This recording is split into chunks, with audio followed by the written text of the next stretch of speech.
அன்போடு அழைக்கிறோம்.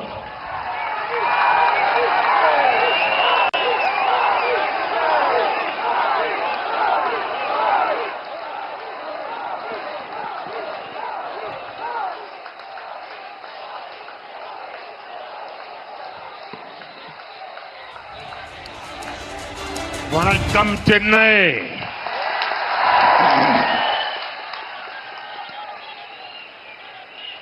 Every time I come to Chennai, I feel energized by the people. It is great to be here in this city which is full of life. Chennai is also a great hub of talent, trade and tradition. In our mission to build a developed India, the people of Chennai will play a very, very important role. எனதருமை நாட்டு மக்களே, வணக்கம்.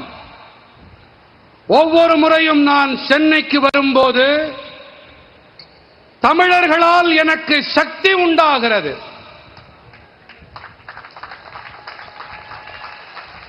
உயிர்ப்பும் துடிப்பும் நிரம்பி இருக்கும் இந்த நகரத்திற்கு வருவது மிக அருமையாக இருக்கிறது.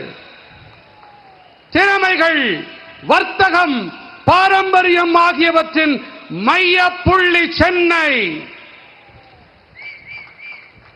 வளர்ச்சியடைந்த இந்தியாவை கட்டமைக்கும் நமது நோக்கத்திலே சென்னை வாசிகள் மிக முக்கியமான பங்கினை ஆற்றுவார்கள். साथियों, तमिलनाडु के प्रति मेरा लगाव बहुत पहले से है. मुझसे आपका प्रेम भी बहुत पुराना है, लेकिन इधर कुछ वर्षों से मैं जब भी तमिलनाडु आता हूं, कुछ लोगों के पेट में दर्द होने लगता है. इन्हें इस बात से तकलीफ होती है कि बीजेपी का जनाधार यहां लगातार बढ़ रहा है और आज यहां चेन्नई में भी हम देख रहे हैं दूर दूर तक लोग ही लोग बैठे हैं, उत्साह से भरे हुए लोग बैठे हैं. நண்பர்களே, எனக்கும் தமிழ்நாட்டிற்கும் இடையேயான உறவு மிக பழமையானது. நீங்கள் என் மீது பொழியும் இந்த அன்பும் கூட மிகவும் பழமையானது. ஆனால் இங்கே சில ஆண்டுகளாகவே நான் தமிழ்நாட்டிற்கு வரும்போது சிலருக்கு வயிற்று வலி ஏற்படுகிறது. வயிற்றிலே புளியை கரைக்கிறது. காரணம் என்ன தெரியுமா? காரணம் பாஜகவுக்கு மக்கள் ஆதரவு தொடர்ந்து வலுவடைந்து வருகிறது என்பதுதான். இன்று சென்னையிலே இதை நாம் தெளிவாக பார்த்துக் கொண்டிருக்கிறோம். நெடுந்தொலைவுக்கு மக்கள் வெள்ளம் திரண்டிருப்பதை பார்த்துக் கொண்டிருக்கிறோம். साथियों, मोदी ने विकसित भारत के साथ साथ विकसित तमिलनाडु का संकल्प लिया हुआ है. हमें जल्द ही भारत को दुनिया की टॉप 3 इकोनॉमी बनाना है. तमिलनाडु की चेन्नई की भी बड़ी भूमिका है। भारत सरकार चेन्नई जैसे शहरों को विकसित करने के लिए निरंतर काम कर रही है। हमारी सरकार द्वारा चेन्नई में हजारों करोड़ रुपए के अर्बन इंफ्रास्ट्रक्चर प्रोजेक्ट पर काम किया जा रहा है। स्मार्ट सिटी मिशन हो, पीने के पानी और सीवेज मैनेजमेंट के लिए अमृत स्कीम हो, चेन्नई मेट्रो और चेन्नई एयरपोर्ट प्रोजेक्ट हो, हमने ऐसे कई प्रोजेक्ट्स को आगे बढ़ाया है जिससे यहां ईज ऑफ लिविंग बढ़े। चेन्नई पोर्ट से मदुरवायल के बीच कॉरिडोर बनाने के लिए भी हजारों करोड़ रुपए खर्च किए जा रहे हैं।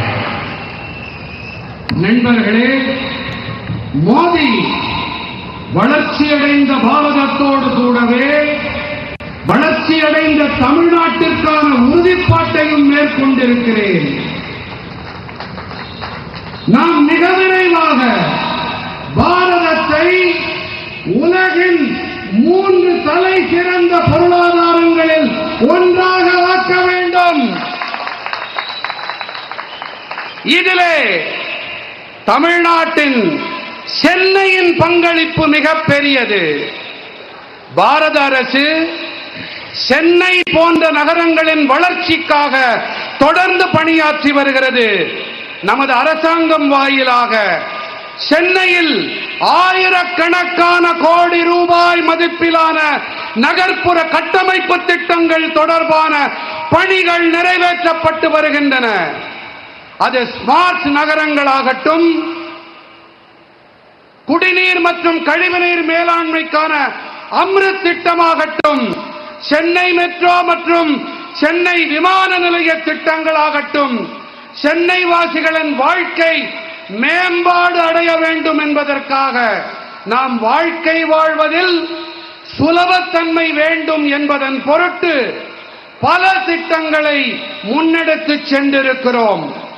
சென்னை துறைமுகத்திற்கும் மதுரவாயிலுக்கும் இடையேயான காரிடார் இடைவெளியை ஏற்படுத்தவும் கூட ஆயிரக்கணக்கான கோடி ரூபாய் செலவு செய்யப்பட்டு வருகின்றது. साथियों, केंद्र सरकार के इन प्रयासों के बीच डीएमके सरकार ने चेन्नई के लोगों की जरूरतों से, आपके सपनों से मुंह फेर रखा है। अभी कुछ समय पहले इतना बड़ा साइक्लोन आया, चेन्नई के लोगों को इतनी परेशानी हुई, लेकिन डीएमके सरकार ने मदद करने की जगह लोगों की मुश्किलों को और ज्यादा बढ़ाने का काम किया। डीएमके के लोग संकट के समय फ्लड मैनेजमेंट नहीं करते, बल्कि ये मीडिया मैनेजमेंट करने में लगे रहते हैं। लोगों के घरों में पानी भरा हुआ था, लेकिन ये लोग मीडिया से कह रहे थे कि सब ठीक हो गया है। इसी से पता चलता है कि डीएमके सरकार को जनता के सुख दुख से, आपके सुख दुख से कोई मतलब नहीं है। நண்பர்களே, ஒருபுறம் மத்திய அரசு தமிழ்நாடு மற்றும் சென்னையின் எதிர்காலத்திற்காக பணியாற்றி வருகிறது. ஆனால் மறுபுறத்திலோ மாநிலத்தில் அதிகாரத்தில் இருக்கும் திராவிட முன்னேற்றக் கழக அரசு சென்னை வாசிகளின் தேவைகளை, அவர்களின் கனவுகளை கண்டுகொள்ளவே இல்லை. சில காலம் முன்புதான் மிகப்பெரிய புயல் வந்தது. சென்னை வாழ் மக்களுக்கு ஏகப்பட்ட துயரம் உண்டானது. உண்டாச்சா? அங்கேருந்து குரலே வரல. நான் சொல்றது சரியா? இன்னும் சத்தமா தில்லி கோட்டை வரைக்கும் கேட்கணும். புயல்னால இங்க வெள்ளப்பெருக்குனால கஷ்டம் உண்டாச்சு. ஆனால் திமுக அரசாங்கம் அவதிப்படும் மக்களுக்கு உதவிக்கரம் நீட்டுவதற்கு பதிலாக அவர்களுடைய துயரத்தை மேலும் மேலும் அதிகப்படுத்தும் வேலையை செய்திருக்கிறது. திமுகவை சேர்ந்தவர்கள் பெருவெள்ள பெருந்துயர் காலத்திலே வெள்ள மேலாண்மையை செய்வதில்லை. மாறாக என்ன செய்கிறார்கள்? ஊடக மேலாண்மையை செய்கிறார்கள். ஊடகங்களை சரிகட்டுகிறார்கள். சரியா? மக்களின் வீடுகளுக்குள்ளே வெள்ள நீர் நிரம்பிவிட்டது. ஆனால் இவர்கள் ஊடகங்களிலே என்ன சொல்லுகிறார்கள்? பாலும் தேனும் ஓடுகிறதாம், வெள்ள நீர் ஓடவே இல்லை என்கிறார்கள். திமுக அரசாங்கத்திற்கு மக்களின் துக்கங்கள், துயரங்கள் பற்றியெல்லாம் சுத்தமாக அக்கறை இல்லை, கவலை இல்லை. தமிழ் மக்களே, உங்களை பற்றியும் கவலை இல்லை, தமிழ்நாட்டை பற்றியும் அக்கறை இல்லை என்பதுதான் இதிலிருந்து நன்கு தெரிய வருகிறது. साथियों, बीजेपी की केंद्र सरकार संवेदनशील है और गरीब की चिंता करने वाली सरकार है। कोरोना महामारी में हमने सबसे पहले गरीबों के लिए मुफ्त राशन की चिंता की। जब देश ने अपनी वैक्सीन बनाई तो हमने तय किया कि हर व्यक्ति को मुफ्त में वैक्सीन मिले। तमिलनाडु तो एमएसएमई सेक्टर का लीडर स्टेट है। हमारी एमएसएमई को नुकसान न हो, इसके लिए हमारी सरकार ने तमिलनाडु की लाखों एमएसएमईज को हजारों करोड़ रुपए का क्रेडिट भी दिलाया। நண்பர்களே, பாஜகவின் மத்திய அரசு புரிந்துணர்வு உடைய அரசாங்கம், ஏழைகளின் நலனையே கருத்தில் கொண்டு செயல்படும் மக்கள் அரசாங்கம். கொரோனா பெருந்தொற்றின் போது நாம் முதன்மையாக ஏழைகளுக்கு இலவச ரேஷன் பொருட்களை வழங்க ஏழைகள் நலனில் அக்கறை கொண்ட நமது அரசு ஏற்பாடு செய்தது. தேசம் தனக்கென சொந்தமாக ஒரு தடுப்பூசியை உருவாக்கிய போது அனைவருக்கும் இந்த தடுப்பூசி இலவசமாக கிடைக்க வேண்டும் என்று ஏழைகள் நலனில் அக்கறை கொண்ட நமது அரசாங்கம் தீர்மானம் செய்தது. தமிழ்நாடு சிறு குறு நடுத்தர தொழில்கள் துறையில் முன்னணி மாநிலம் என்பது நம் அனைவருக்கும் தெரியும். நமது சிறு குறு நடுத்தர தொழில்களுக்கு எந்த பாதிப்பும் ஏற்பட்டுவிடக் கூடாது என்பதற்காகவே நமது அரசாங்கம் தமிழ்நாட்டில் லட்சக்கணக்கான சிறு குறு நடுத்தர தொழில்களுக்கு ஆயிரக்கணக்கான கோடி ரூபாய்க்கும் அதிகமாக கடன் வசதி அளித்தது. साथियों, बीजेपी की केंद्र सरकार तमिलनाडु के विकास के लिए प्रतिबद्ध है। इसके लिए भारत सरकार अनेक योजनाओं का पैसा सीधे यहां के लाभार्थियों को भेज रही है। डीएमके को दिक्कत इसी बात से है कि लाखों करोड़ रुपए का ये लाभ सीधे तमिलनाडु के लोगों के अकाउंट में पहुंच रहा है। आज टॉयलेट्स, गैस कनेक्शन, नल से जल कनेक्शन, फ्री हेल्थ इंश्योरेंस, सड़क, रेल, हाईवे, पोर्ट, सब पर काम हो रहा है। लाखों करोड़ रुपयों के इन विकास कार्यों को लूटने में डीएमके के लोगों को मुश्किल आ रही है। इस बात से यहां की एक फैमिली बहुत परेशान है। इसलिए ये डीएमके के लोग सोच रहे हैं कि अगर पैसे नहीं तो कम से कम इन कामों का क्रेडिट ही खा सके, लेकिन उसमें भी उन्हें सफलता नहीं मिल रही। मैं डीएमके को बताना चाहता हूं, मोदी तमिलनाडु के विकास का पैसा आपको लूटने नहीं देगा और जो पैसा आपने लूटा है वो वसूल कर वापस तमिलनाडु के लोगों पर खर्च किया जाएगा। ये मोदी की गारंटी है।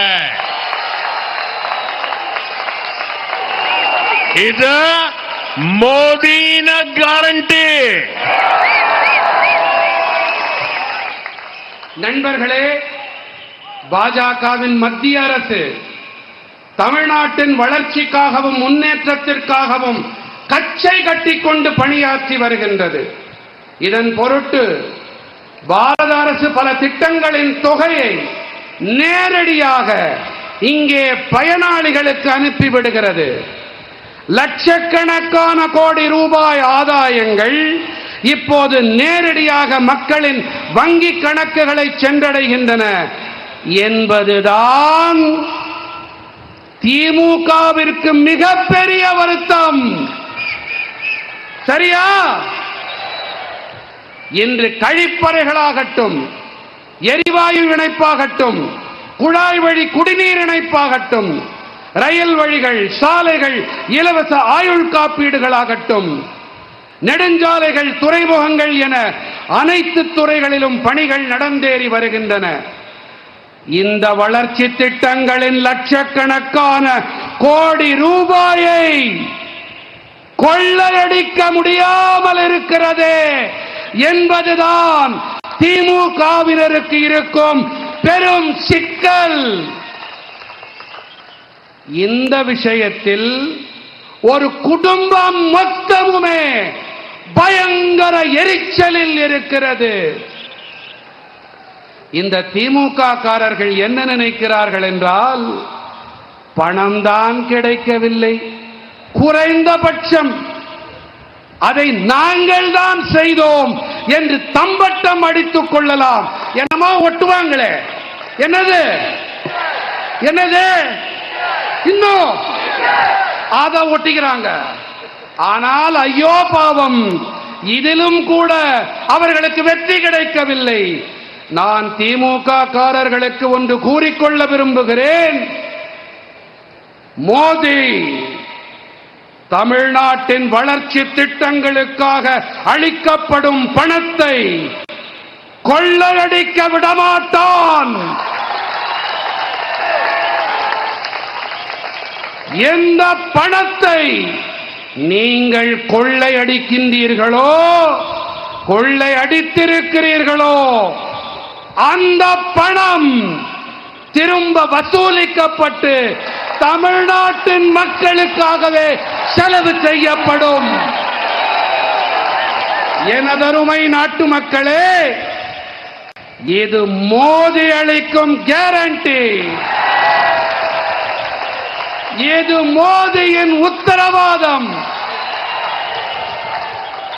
साथियों,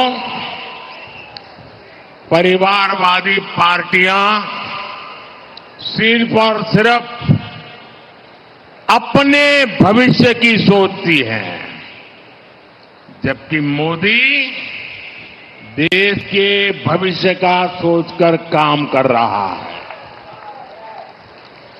परिवारवादी पार्टियों के समय देश के 18,000 गांव में बिजली नहीं थी। देश के 2.5 करोड़ से ज्यादा घर अंधेरे में थे। आप भी जानते हैं 21वीं सदी की बहुत बड़ी चुनौती एनर्जी सिक्योरिटी है। आज हमारी सरकार इस दिशा में भी तेजी से काम कर रही है। अभी मैं कल्पाकम से ही वहीं से आ रहा हूं जहां भारत ने ऊर्जा क्षेत्र में आत्मनिर्भर बनने के लिए बड़ा कदम उठाया है। आज कल्पाकम में देश के पहले और made in India fast breeder reactor ने बिजली उत्पादन के लिए ऐतिहासिक पड़ाव पार किया है। तकनीकी भाषा में कहें तो आज इस परमाणु ऊर्जा केंद्र में कोर लोडिंग का आरंभ हो गया है। कुछ ही समय में इससे बिजली उत्पादन शुरू हो जाएगा। इस रिएक्टर के चालू होने के बाद भारत ऐसी टेक्नोलॉजी हासिल करने वाला दुनिया का दूसरा देश बन जाएगा।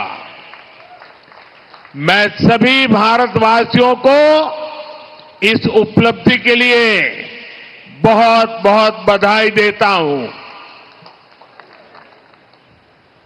குடும்ப அரசியல் பேசும் கட்சிகள் தங்களுடைய எதிர்காலத்தை பற்றி மட்டுமே சிந்திக்கின்றன. ஆனால் மோடி தேசத்தின் எதிர்காலத்தை பற்றி சிந்தித்து செயல்படுகிறேன். குடும்ப அரசியல் கட்சிகள் ஆட்சி செய்த காலத்திலே 18,000 கிராமங்களில் மின்சாரமே இருக்கவில்லை. தேசத்தின் 2.5 கோடிக்கும் அதிகமான வீடுகளில் இருள் சூழ்ந்திருந்தது. 21ஆம் நூற்றாண்டின் பெரிய சவால் என்று சொன்னால் எரிசக்தி பாதுகாப்பு, எனர்ஜி செக்யூரிட்டி என்பதை நீங்கள் நன்கறிவீர்கள். இன்று நமது அரசு இந்த திசையில் மிக விரைவாக செயலாற்றிக் கொண்டிருக்கிறது. நான் இப்போதுதான் கல்பாக்கத்திலிருந்து வருகிறேன். இங்கே எரிசக்தி துறையில் தற்சார்பு நிலையை அடையும் திசையில் பாரதம் பெரிய அடியை முன்வைத்திருக்கிறது. இன்று கல்பாக்கத்திலே தயாரிக்கப்பட்ட ஃபாஸ்ட் பிரீடர் அணு ஆலையானது மின்சார உற்பத்திக்காக வரலாற்று சிறப்புமிக்க நிலையை கடந்திருக்கிறது. தொழில்நுட்ப முறையிலே சொன்னால் இன்று இந்த அணுசக்தி மையத்தில் கோர் லோடிங் தொடங்கிவிட்டது. சில காலத்திலேயே இதன் மூலம் மின் உற்பத்தி தொடங்கப்பட்டுவிடும். இந்த அணு உலை தொடங்கப்பட்டிருப்பதற்கு பிறகு பாரதம் இப்படிப்பட்ட தொழில்நுட்பத்தை பெற்றிருக்கும் நாடுகளில் 2வது நாடாக ஆகிவிடும். இந்த சாதனைக்காக நான் பாரத நாட்டவர்கள் அனைவருக்கும் என் நல்வாழ்த்துக்களை தெரிவித்துக் கொள்ளுகிறேன். साथियों, जब संकल्प बड़े हो तो परिश्रम भी उतना ही ज्यादा करना पड़ता है। साल 2024 की शुरुआत अब उसको बहुत ज्यादा सप्ताह नहीं गुजरे हैं। अभी तो हम मार्च की शुरुआत में हैं। लेकिन ये कालखंड दिखाता है कि भारत अपनी ऊर्जा जरूरतें पूरी करने के लिए कितने बड़े स्केल पर काम कर रहा है। कुछ दिन पहले ही मैंने काकरापार परमाणु ऊर्जा केंद्र में स्थापित 1400 मेगावाट की क्षमता वाले 2 नए रिएक्टर राष्ट्र को समर्पित किए। आज ही तेलंगाना से अनेक पावर प्रोजेक्ट का शिलान्यास, उद्घाटन और लोकार्पण हुआ है। इसी कालखंड में तेलंगाना में 1600 मेगावाट के थर्मल पावर प्लांट का लोकार्पण हुआ है। झारखंड में 1300 मेगावाट के थर्मल पावर प्लांट का लोकार्पण हुआ है। यूपी में 1600 मेगावाट के थर्मल पावर प्लांट का शिलान्यास हुआ है। यूपी में ही 300 मेगावाट के सोलर पावर प्लांट का शिलान्यास हुआ है। राजस्थान में भी बड़े सोलर पावर प्लांट का शिलान्यास हुआ है। यूपी में ही अल्ट्रा मेगा रिन्यूएबल पार्क का शिलान्यास हुआ है। हिमाचल में हाइड्रो पावर प्रोजेक्ट का शिलान्यास हुआ है। छत्तीसगढ़ के रायपुर में 4G इथेनॉल प्लांट का शिलान्यास हुआ है। यूपी के नोएडा में सीवेज ट्रीटमेंट प्लांट से निकले पानी से ग्रीन हाइड्रोजन बनाने का काम शुरू हुआ है। ये मैं 50 दिन का हिसाब आपको दे रहा हूं। ये 50 दिन में सिर्फ एनर्जी के क्षेत्र में क्या काम हुआ है, मैं इसकी बात कर रहा हूं। विकास कैसे होता है, स्केल कितना बड़ा होता है, इसका अंदाज देश को आएगा। நண்பர்களே, மன உறுதிப்பாடு பெரியதாக இருக்குமானால் அதற்கேற்ப நமது உழைப்பும் பெரிய அளவுடையதாக இருக்க வேண்டும். 2024ஆம் ஆண்டு தொடங்கி சில வாரங்களே ஆகியிருக்கின்றன. ஆனால் இந்த காலகட்டத்தில் பாரதம் தனது எரிசக்தி தேவைகளை நிறைவு செய்து கொள்வதில் பெரிய வீச்சில் செயல்பட்டு வருகிறது. சில நாட்கள் முன்பாகத்தான் நான் காக்கராபார் அணுசக்தி மையத்தில் நிறுவப்பட்டிருக்கும் 1400 மெகாவாட் திறன் கொண்ட 2 புதிய ஆலைகளை தேசத்திற்கு அர்ப்பணித்து வந்திருக்கிறேன்.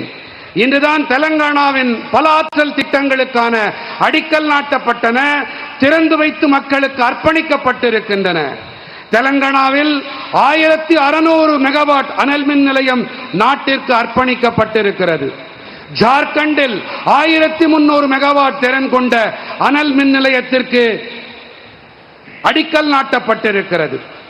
இதே ஊபியில் 300 மெகாவாட் திறன் கொண்ட சூரிய சக்தி ஆலைக்கும் அடிக்கல் நாட்டப்பட்டிருக்கிறது. உத்தரப்பிரதேசத்திலே 1600 மெகாவாட் திறன் கொண்ட அனல் மின் நிலையத்திற்கு அடிக்கல் நாட்டப்பட்டிருக்கிறது. ராஜஸ்தானத்திலும் கூட பெரிய சூரிய சக்தி ஆலைகளுக்கும் அடிக்கல் நாட்டப்பட்டிருக்கின்றன. ஊபியில் மிகப்பெரிய புதுப்பிக்கவல்ல எரிசக்தி பூங்காவிற்கு அடிக்கல் நாட்டப்பட்டிருக்கிறது. இமாச்சல பிரதேசத்தில் புனல் மின் நிலையத்து திட்டத்திற்கும் அடிக்கல் நாட்டு விழா நடந்தேறி இருக்கிறது. சத்தீஸ்கடிலே ராய்ப்பூரிலே 4G எத்தனால் ஆலைக்கு அடிக்கல் நாட்டப்பட்டிருக்கிறது. ஊபியிலே நொய்டாவிலே கழிவுநீர் சுத்திகரிப்பு ஆலையிலிருந்து வெளியேறும் நீர் மூலம் பசுமை ஹைட்ரஜன் தயாரிக்கும் பணி தொடங்கப்பட்டிருக்கிறது. இது கடந்த சில நாட்களில் செய்யப்பட்டிருக்கும் அடிக்கல் நாட்டு விழா திறப்பு விழாவுக்கான பட்டியலை மட்டுமே உங்களுக்கு அளித்திருக்கிறேன். साथियों, आप जरा एक बात मैं कहने जा रहा हूं, ध्यान से सुनिए। चेन्नई के लोग भी सुने, तमिलनाडु के लोग भी सुने और देश के लोग भी सुने। कुछ दिन पहले तमिलनाडु में ही देश के पहले green hydrogen fuel cell vessel को लॉन्च किया गया था। यूपी के मेरठ सिंभावली ट्रांसमिशन लाइंस का उद्घाटन इसी दौरान हुआ है। कर्नाटक के कोप्पल में विंड एनर्जी जोन से ट्रांसमिशन लाइंस का उद्घाटन भी किया गया है।